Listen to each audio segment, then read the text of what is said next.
If you think you've dealt with an insufferable neighbor, wait until you hear about Diana Mercer from my HOA. She decided that my mere existence was a problem for the harmony of the neighborhood. But instead of confronting me directly, this woman had the audacity to release rats into my house. Yes, rats. And then called the health department claiming that I was creating a dangerous infestation. As if that wasn't enough, she even tried to mobilize the neighbors to expel me from the community as if I were some kind of criminal. The problem? I have footage that proves otherwise. And Diana has no idea what's about to happen. Do you know when you feel that your life is going too well and the universe decides to play tricks on you? Well, that's exactly what happened to me. Alex Reynolds.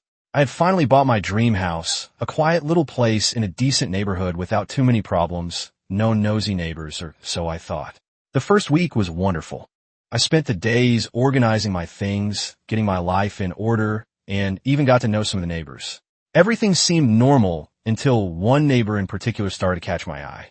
She lived 2 houses to the left of mine and had that typical air of the boss, always with that look of superiority, walking as if the ground was made of gold, and all the other mortals around her were just walking obstacles in her routine of spreading arrogance around the world. At first, I tried to ignore it. I thought maybe it was just someone weird, but harmless. But then the signs began. First, there were the judgmental looks. I got to work, and there she'd be, arms crossed, watching every step I took as if she were compiling a detailed dossier on my routine. Then came the accidents, a fence that mysteriously came loose and fell on my garden. The lid of my garbage can that disappeared out of nowhere, and strangest of all, footprints appearing on my balcony as if someone had taken a late-night stroll there.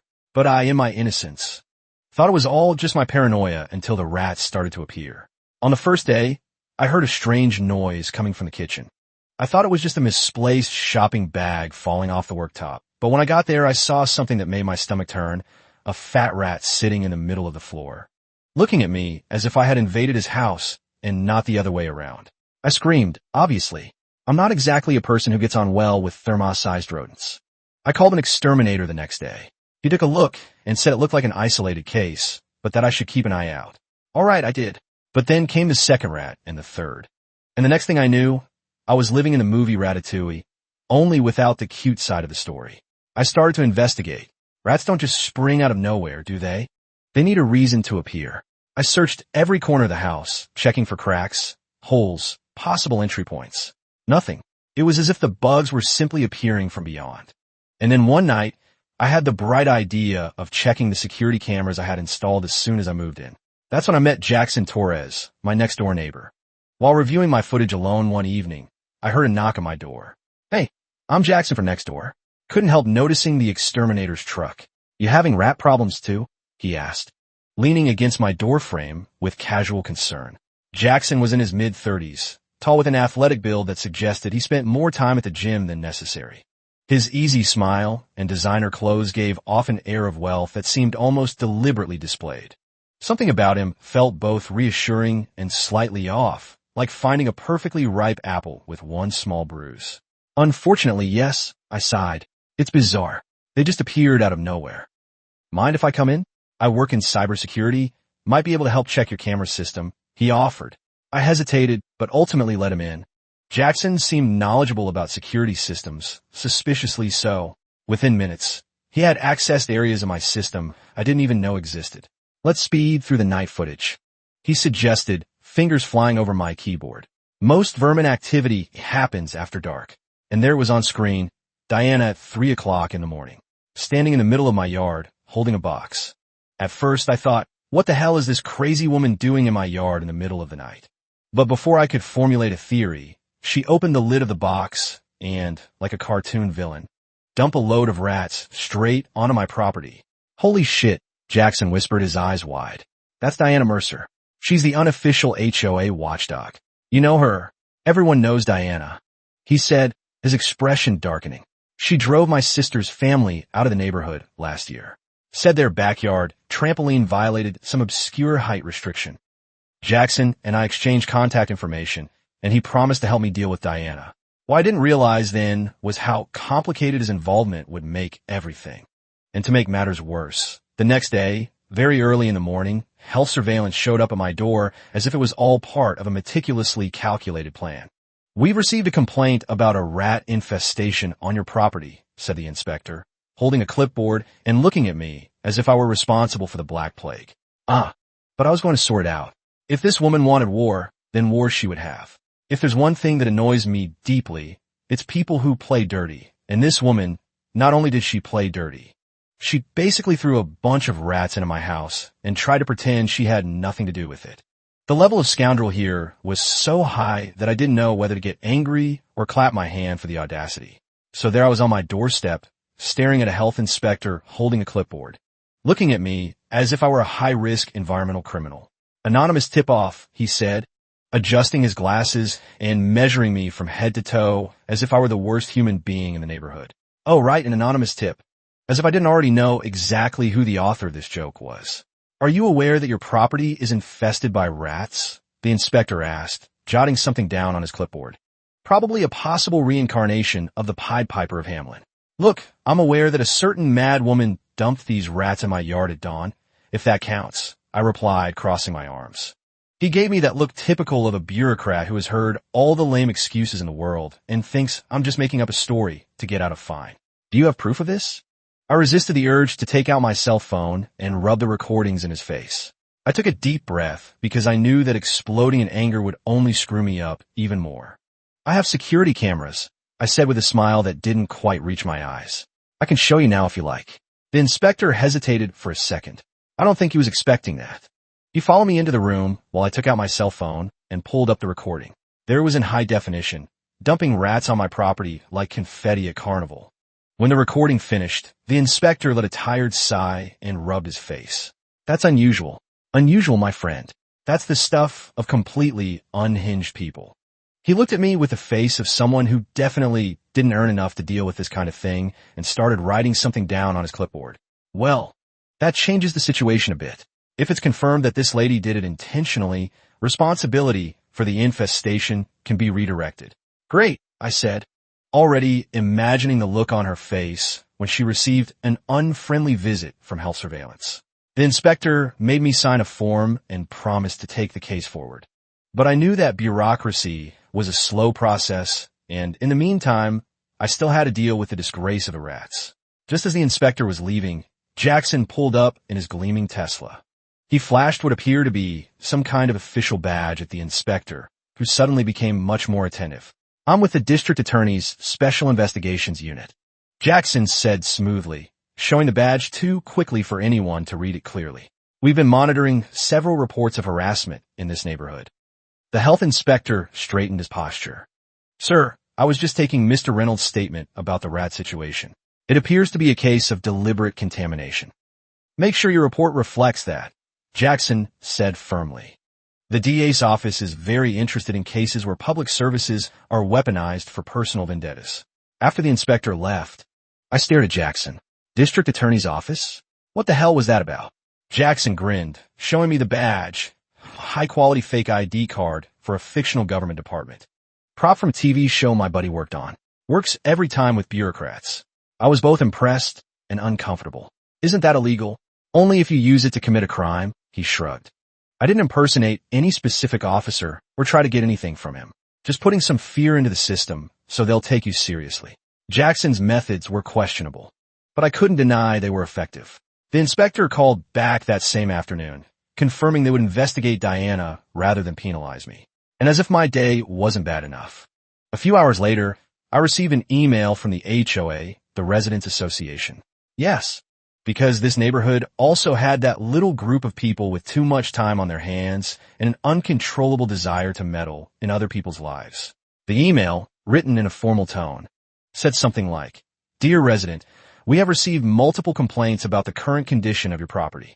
Rats have been spotted in the vicinity, and we therefore request that you arrange for the problem to be eliminated immediately. Otherwise, action may be taken to preserve the quality of the neighborhood." Translation: turn around, or we'll find a way to throw you out. I wanted to laugh, so as not to freak out. So the bastard spreads rats in my house, calls health surveillance, and now wants to use it against me to screw me over with the HOA? The level of scoundrel was so absurd that I almost respected it. Almost. If she wanted to play dirty, then I was going to show her that I could play too. The first thing I did was print out some copies of a security camera footage where she appeared in the middle of the night dumping rats in my yard. Then I prepared a nice email reply to the HOA, attaching the photos and explaining the situation, something along the lines of, "Dear all, I would like to clarify that the rat situation on my property was intentionally generated by a resident of the community, as evidenced by the attached images. I am waiting for action to be taken as to who is really to blame for this situation. Otherwise, I will have to take this case to higher authorities and the local media." I sent it and waited. And as expected, the next day, Diana was already at my door. She didn't look happy at all. The artificial smile she always wore had disappeared, and in its place was an expression of pure indignation. "So now you're accusing me of crimes, is that it?"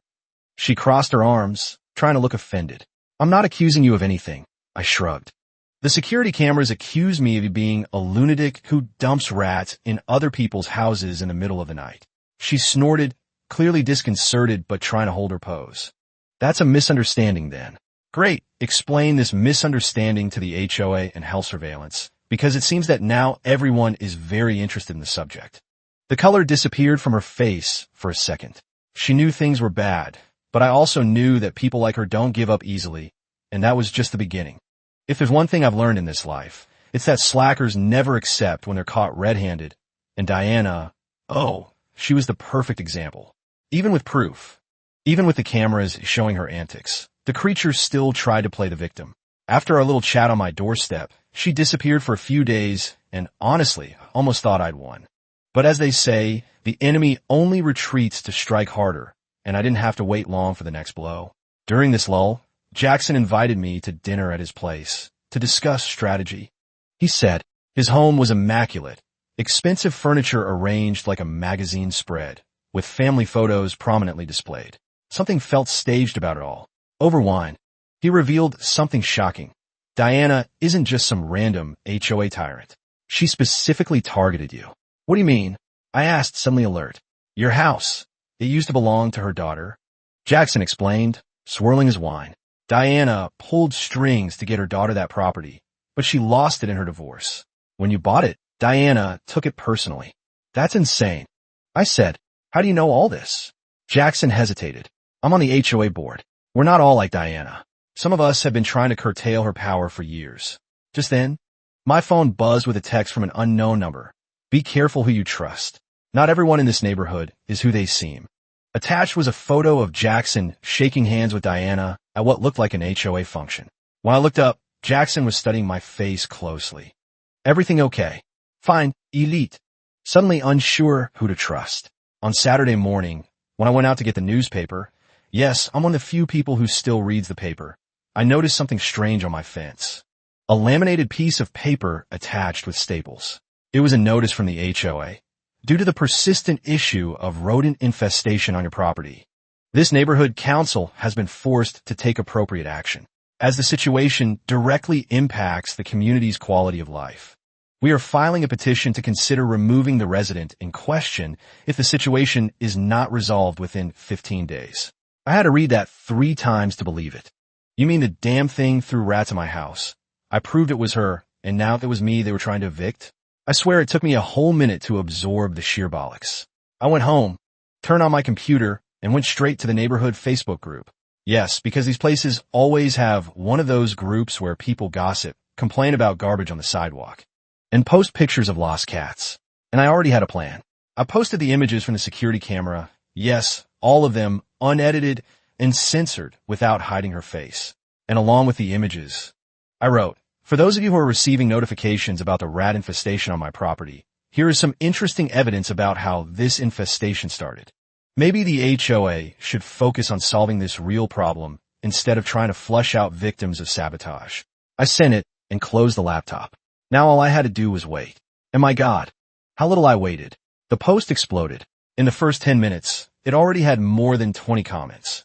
Neighbors shocked, indignant, some laughing at the situation, and of course, there were her defenders, those people who probably believe that the earth is flat and that mango milk is bad for you. But the best thing? Someone tagged the HOA president himself. The Facebook post sparked an unexpected twist. An elderly neighbor named Mrs. Abernathy commented, "Diana Mercer isn't just terrorizing Alex. She's been collecting special assessments for years, cash payments for alleged HOA violations that never appear in our books. This triggered an avalanche of similar accusations, with neighbors sharing stories of Diana's extortion. Within hours, the thread had over 200 comments, many containing damning evidence of her years-long reign of terror. Jackson called me immediately. "You need to take that post down," he insisted, sounding panicked. "Why? It's working perfectly." "You don't understand. Diana has connections with local politicians. She'll make your life hell." I was confused by his sudden change in tone. "Isn't this exactly what you wanted? To expose her?" "It's complicated," he said vaguely. "Just trust me on this." But I didn't. Instead, I messaged Mrs. Abernathy, who agreed to meet me for coffee. The sweet-looking 70-year-old brought a shoebox full of receipts, unofficial payments to Diana for violation corrections dating back 5 years. "Why didn't anyone report this before?" I asked. "Fear, dear," she said simply. "Diana's brother-in-law is the police chief. Her cousin works for the property tax assessor. And Jackson Torres? He's her nephew." My blood ran cold. "Her nephew?" Mrs. Abernathy nodded. "They pretend not to be related. Part of their little game to control everything. Some of us have been documenting it all, waiting for someone brave enough to take them down."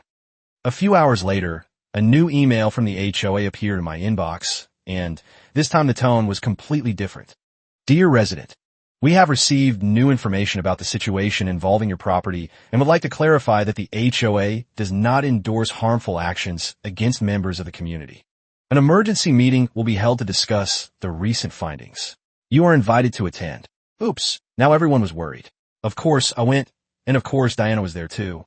The meeting took place at the home of the president of the HOA, who, to my surprise, wasn't as much of an idiot as I'd imagined. He welcomed me with a tense handshake, and it looked like he wanted to be doing something else instead of mediating this circus. His wife was sitting on the sofa, arms crossed, looking like she'd just sucked a sour lemon. The meeting began with that official blah blah blah, talking about neighborhood harmony and maintaining quality of life, but I wasn't there for rehearsed speeches. But when I arrived at the meeting, I was shocked to see Jackson sitting next to the HOA president, whispering in his ear. Diana sat across the room, looking strangely confident for someone who had been publicly exposed. When I was finally given the floor, I got straight to the point. "You know that the infestation was caused by Diana here, right? He points it here. There's a video, there's a photo, there's even a report from the health department, which has already been here and knows that this was sabotage." The president sniffed, uncomfortable. "Yes, we're aware of the images." "Good." I interrupted, then explained to me why I still get notifications threatening to kick me out of the neighborhood. Silence. Jackson cleared his throat. "If I may, perhaps we should consider the context. Alex is new to our community and might not understand our procedures, while Diana's methods were unorthodox. She was acting on information that the property had a pre-existing rodent issue." I couldn't believe what I was hearing. "Are you kidding me? You saw the video."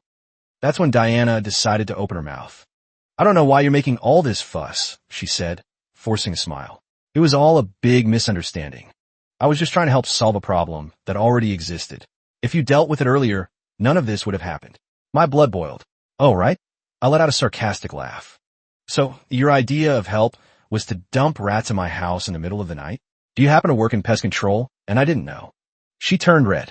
The HOA president looked at her, then at me, clearly trying to decide which side to take.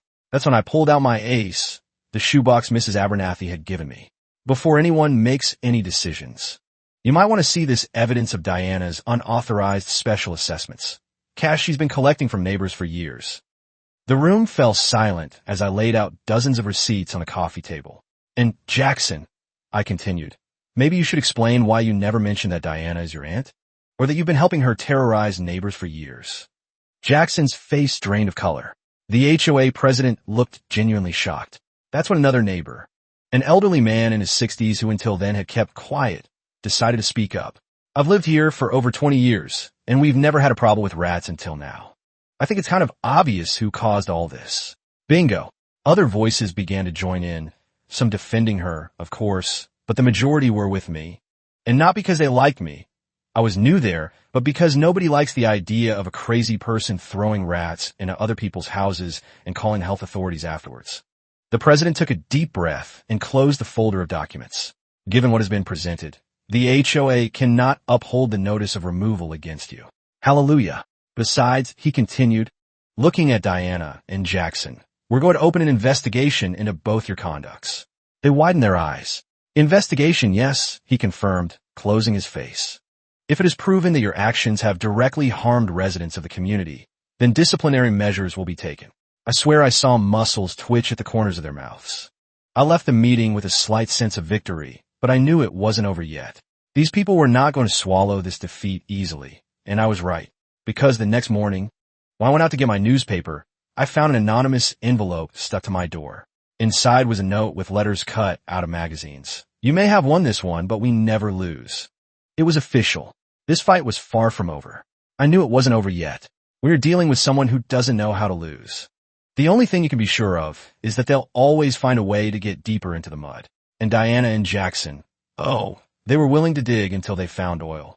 The anonymous note that appeared on my doorstep didn't scare me. In fact, it made me laugh. It was so dramatic, so much out of a bad movie, that I could almost picture them sitting at the kitchen table, cutting words out of a magazine with concentrated psycho faces.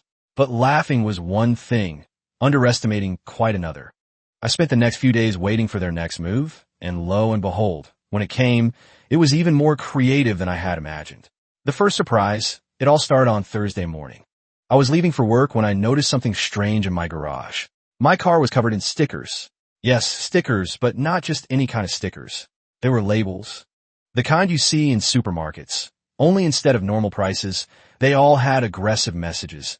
Unwelcome visitor, change required. It was as if someone had gone into a store, printed out a dozen personalized labels, and spent the night sticking them to my car. I stared at it for a moment, trying to decide whether I was angry or just found it hilarious. In the end, I opted for a mixture of both. I spent 20 minutes ripping stickers off the bodywork before leaving for work. But as I drove, I realized that this wasn't just some act of vandalism. It was a message. They wanted to make it clear that they weren't going to back down, that the war was still on, and honestly, it only made me want to stomp on them more. What I didn't notice was the small tracking device magnetically attached under my rear bumper. Not until Mrs. Abernathy called me at work. Alex, dear, I just saw Jackson leaving your driveway after you left. He was under your car for a minute. I left work immediately and found the tracker. Instead of removing it, I had a better idea. I drove straight to the police station and walked in with the tracking device in a plastic bag. I'd like to report a stalking incident, I told the officer at the desk. You'll need to file a report with, he began, then stopped when he saw the device. Where did you get that? From under my car. I have reason to believe Diana Mercer and her nephew Jackson Torres placed it there.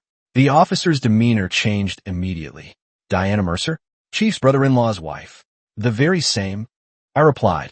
And I have evidence she's been harassing multiple residents in our neighborhood, including releasing rats onto my property. I could see his internal struggle, follow protocol, or protect the chief's extended family. Finally, he sighed. Wait here. 20 minutes later, I was sitting with Detective Maria Sandoval, who seemed distinctly unimpressed by the Mercer name. I'm new to the department, she explained. Transferred from Chicago last month. These small-town connections don't mean much to me. Tell me everything. The second surprise, the next day I received an email. This time it wasn't from the HOA, but from a lawyer. Dear Mr. Reynolds, we have been informed that your conduct in the neighborhood has caused discomfort and threatened the safety of one of our clients. We are formally notifying you of possible legal action should your intimidating behavior continue. I had to read that twice to believe it. They were suing me, for heaven's sake. I did a quick search on the lawyer's name and discovered that he specialized in small claims. The kind of professional who will take on any case as long as the client pays up front. In other words, this wasn't a real case, it was an attempt to scare me. But best of all, attached to the email was a document containing the evidence they had gathered against me. And guess what? They were screenshots from the neighborhood Facebook group. They were claiming that I had tarnished their image publicly and that this was affecting them emotionally. Ah, poor things. The woman spreads rats in my house, tries to kick me out of the neighborhood, and then wants to play the victim because everyone found out what she did. The hypocrisy was so great that I could almost smell it through the monitor. I forwarded the email to Detective Sandoval, who replied immediately. This strengthens our harassment case. Don't respond to them directly. Then I received a text from Mrs. Abernathy. Channel 7 News is interested in our story. They've been investigating corruption in HOAs across the county. Things were escalating faster than I'd expected. That evening, a local news van parked outside my house. The reporter, a sharp-eyed woman with a no-nonsense attitude, interviewed me and several neighbors about Diana's reign of terror. "And you have actual footage of her releasing rats onto your property?" she asked. "I do," I confirmed, along with evidence of years of financial exploitation of residents. The story was scheduled to air the following evening. The pressure was mounting, and Diana and Jackson were clearly feeling it. I knew exactly how to respond. I sent a short, direct email. "Dear lawyer, I recommend that your clients share the same concern for their own reputation when they are being investigated by the HOA, health surveillance, and now the police department. All the information disclosed was based on concrete evidence available for any necessary legal process. Should your clients choose to pursue this action, I will be more than happy to present further evidence in court. I look forward to hearing from you sincerely." I sent it and leaned back in my chair, waiting for the reaction, and it came quickly. The third surprise: the next morning while I was having my coffee on the balcony, I saw a black car parked in front of my house. Guess who got out? Diana did, followed closely by Jackson. Yes, they had the audacity to come to my door, probably thinking they were going to intimidate me with their majestic presence as heads of the bankrupt HOA. I crossed my arms and waited. They marched right up to me, looking like snakes about to strike. "Can we talk?" Diana asked, her voice so sweet it almost gave me cavities. "Of course," I replied, "but I warn you, there's a camera right over there." I pointed to the security camera above the door. She twisted her mouth, but didn't back down.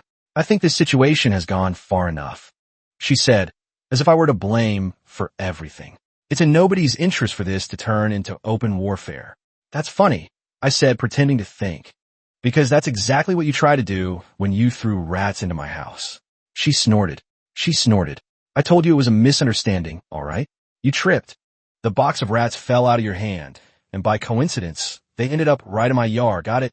She gave me a deadly look. "I just want to wrap this up without any more fuss." Translation: she realized she wasn't going to win and was trying to save her own skin. Just then, Detective Sandoval's car pulled up behind Diana's, and I saw the color drain from both their faces. "Maria?" Jackson said nervously. "What brings you here? You two know each other?" I asked, confused. Detective Sandoval smiled coldly. "Mr. Torres and I dated briefly when I first moved to town, before I realized who his family was." She turned to Diana and Jackson. "I have a warrant to search both your properties related to harassment, illegal surveillance, and financial fraud charges." Jackson stepped forward. "This is ridiculous. You're just doing this because I broke up with you." Sandoval's expression hardened.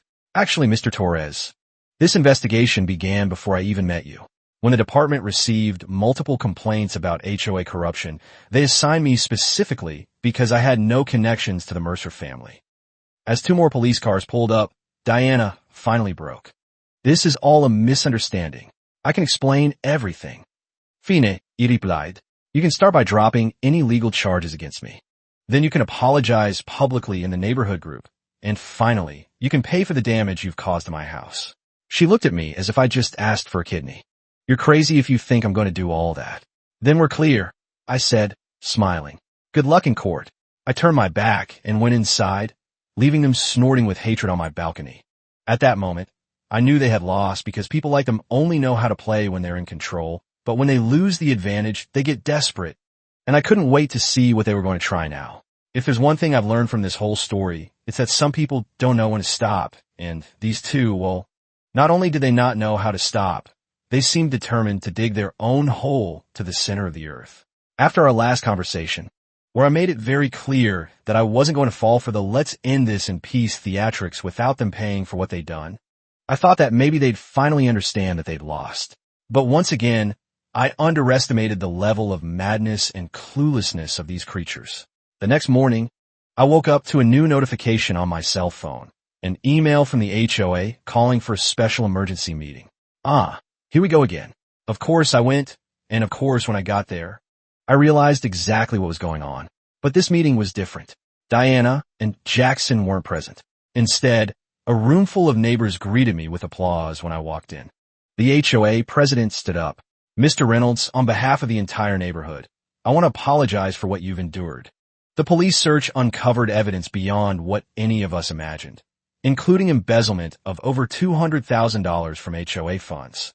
Mrs. Abernathy patted the seat next to her. They found the rats too, she whispered as I sat down. A whole breeding setup in Jackson's garage. They were raising them specifically to torment you. The meeting had been hastily set up not to appease Diana and Jackson, but to elect new HOA leadership and begin rebuilding community trust. When they asked for nominations for the new HOA board, several people suggested my name. Me? I laughed. I've barely lived here 3 months. Exactly, said the elderly man who had spoken up for me before. You're the only one who stood up to them when everyone else was too afraid. That evening, the local news aired their expose on Diana and Jackson's HOA corruption ring, which turned out to extend to 3 other neighborhoods. As I watched the report, my phone buzzed with a text from Detective Sandoval. Thought you'd want to know, Diana and Jackson are being charged with harassment, fraud, embezzlement, and animal cruelty. No bail set. The president coughed, clearly uncomfortable with the growing aggressiveness of the conversation. The point is that we need to find a solution, and based on the evidence presented earlier, it's clear that he looked at Diana and Jackson, choosing his words carefully, acted inappropriately. However, we believe that we may, but I'm not that kind of person. I'm not interested in an apology, I said, straight to the point. They tried to screw me over in every way possible. They spread rats in my house, called the health authorities, tried to evict me, vandalized my car, and even invented a ridiculous lawsuit against me. So explain to me why I should just accept a friendly settlement now. The room fell silent. Diana and Jackson, who clearly thought they were going to be able to bend me over with this little theater, were now getting visibly nervous. They tried to laugh, but it came out more like 4 squeaks. Well, if you want to take it that seriously, I will. I've even consulted a lawyer too, and unlike yours, mine works with serious cases. That was the last straw. Their faces turned red with anger. You're destroying our reputation. I raised my eyebrows. You did it yourselves? I just pressed publish. That's when it became a complete mess. They suddenly stood up from their chairs, knocking over cups of coffee on the coffee table. They started shouting, saying that this was a witch hunt, that this neighborhood didn't deserve someone like them, and that everyone was ungrateful for not recognizing how much they had already done for the community. And then, out of nowhere, Diana unleashed the best line of the night. I resigned from the HOA. I swear on all that is holy that the entire room was silent for 3 full seconds, and then someone on the other side of the room muttered, "But nobody elected you." That's when I couldn't stand it and burst out laughing. The final blow came from the HOA president himself, who, seeing that Diana and Jackson were completely out of control, decided to put an end to the antics once and for all. We are initiating a formal process to remove them from the association and review their actions over the past few months. If it is proven that there has been intentional harmful conduct against any resident, legal action may be taken. Their eyes widened. Legal action? The president sighed, clearly fed up. The HOA cannot prevent individual lawsuits against you, but it can decide whether to continue allowing your active participation in the community. And considering everything we already know, he closed the folder tightly. It doesn't look promising for your side. That's when they realized they'd lost, totally. The queen of the HOA and her sneaky nephew had fallen from their thrones, and there was nothing more they could do to reverse it. The next day, I received another email. This time it wasn't a threat, but a formal warning. They were officially banned from the HOA and under investigation by the association itself for possible harmful conduct against residents. And as icing on the cake, they withdrew the ridiculous lawsuit they tried to file against me. The final revenge? A few weeks later, I noticed a strange movement at Diana's house. Moving trucks. I watched from my window as furniture was loaded, boxes were stacked, and eventually, she herself left the house, this time without her usual arrogance. She was leaving. Jackson's house went up for sale the same day, with a reduced price sign that spoke volumes about his desperation to leave. As Diana drove away, I could have sworn that at one point our gazes met. And just for a second, I saw something different on her face. Maybe regret, maybe just anger at having lost, but you know what? It didn't matter. That evening, the neighborhood had its first block party in 5 years. Mrs. Abernathy brought her famous apple pie, and the elderly man, whose name I learned was Frank, regaled us with stories of the neighborhood's better days. As the new chair of the Community Garden Committee, my first official HOA role, I proposed converting Diana's now empty property into a community space. To new beginnings, Detective Sandoval toasted. Having stopped by with news that Diana and Jackson had accepted plea deals that included significant community service and restitution. My neighborhood was finally free of the most unbearable plague of all, and for the first time since I moved here, I slept soundly. My house truly felt like home. And if you like this video, please like it and subscribe to the channel so you don't miss any more stories like this.